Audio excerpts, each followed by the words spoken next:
Isn't being a KOTOR fan fun, you guys? It's definitely not a roller coaster of emotions, and it definitely doesn't feel like you're getting whiplashed every few months. But in all seriousness, things are looking a bit brighter today, especially compared to, 4 days ago?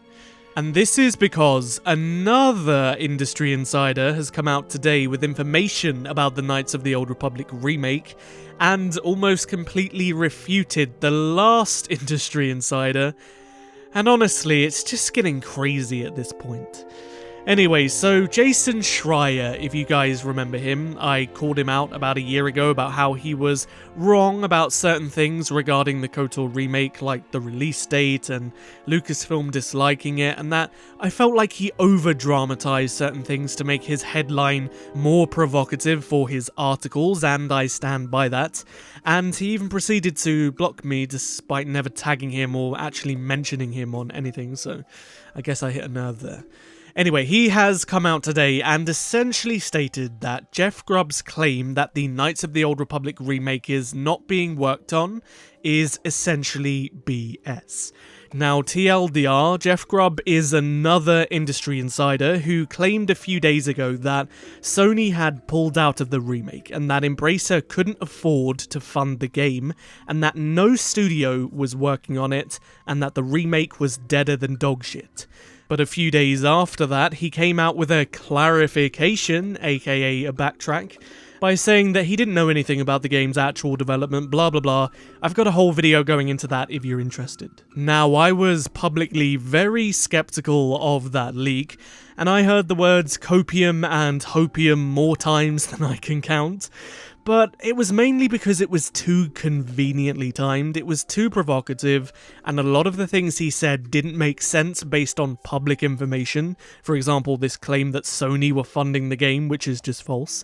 But the key thing that he said in his leak was that the game was deader than dogshit, and that it wasn't being worked on by any studio whatsoever, and that it wasn't coming out. And I know there was a lot of divisiveness in my comment section in regards to Jeff Grubb's leak.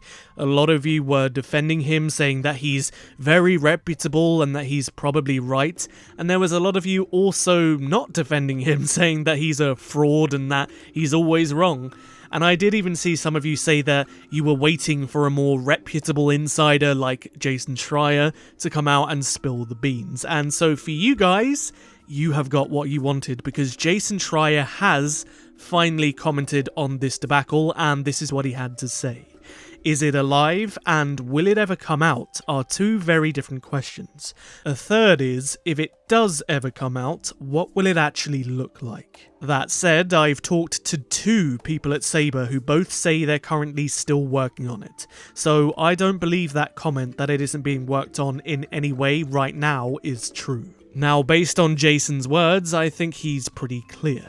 He doesn't know the actual status of the game in terms of what it is looking like and how it is playing or when they intend to release it, but at the very least, 2 people from Saber Interactive, the studio that we objectively know took over development of the game from Aspyr, confirmed to him that they are still working on it. Jeff Grubb then actually responded to Jason Schreier's article, and despite being so adamant and so full of conviction a few days ago when he claimed the game was pretty much dead and that it wasn't being worked on, seems to have really backpedaled now, and yet doubled down on certain things that he said.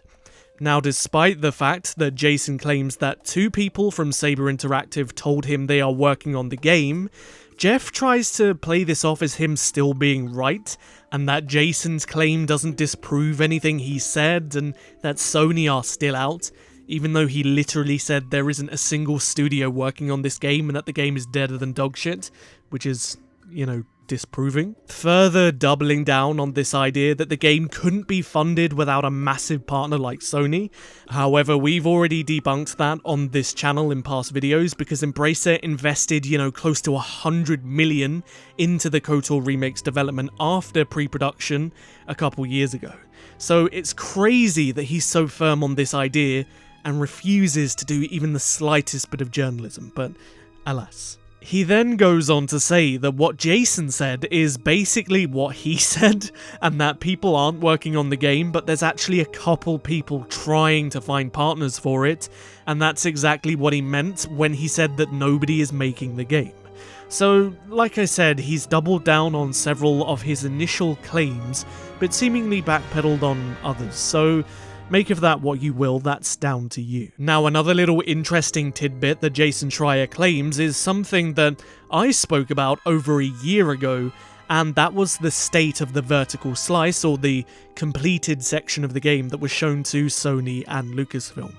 So way back when I reported that Sony were displeased with it and Lucasfilm were, on the other hand, happy with it, I also stated there was nothing wrong with the vertical slice, despite many people thinking that it was awful. It wasn't bad, in fact, it was actually pretty good.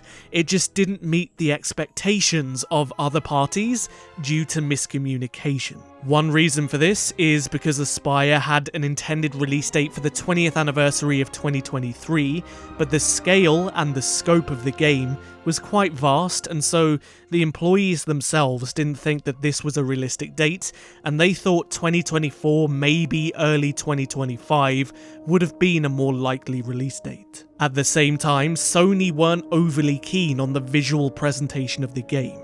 They wanted a highly cinematic experience akin to their first-party studios like Naughty Dog, Santa Monica, etc., woven into a KOTOR-like RPG experience, whereas Aspyr were making a Knights of the Old Republic remake that was just bigger and more expansive, with a different combat system that was most closely similar to the Final Fantasy VII remake. And they had things such as more quests, more things to do within the playable areas, more dialogue trees, more choices, more companion romances, etc. And so generally what I know has also lined up with what Jason has said here, because he said the demo wasn't egregiously bad or anything like that. The bigger issue was misalignment between all of the parties about scope and how much progress they could make within a given timeline. And I have said it before, and I will stand by it and say it again. For those of you that were saying, oh, well, this must mean the demo, the vertical slice for the remake, was really bad and that Aspyr sucked, honestly, it didn't. And trust me, when I say that Aspyr's vision for Knights of the Old Republic and the future of the franchise was what every single fan has been calling out for since Knights of the Old Republic 2 released in 2005. But yeah, circling back to the main point of today's video, two industry insiders are giving us two totally different pictures on the KOTOR remake. Jeff Grubb claims the game is 100% dead, Jason Schreier claims the game is still being worked on as we speak. That is down to you to decide who you want to believe. Now, based on everything I've said in past videos in the last week, I'm more inclined to believe Jason Schreier, simply because Grubb has got many things wrong and has backpedaled in regards to this game, such as the claim about Sony funding it and that Embracer couldn't afford to make it, and then the fact that he did seriously backpedal twice on his initial leak. Sounds more to me like somebody who just wanted to get their voice in the discussion more than reporting any kind of truth.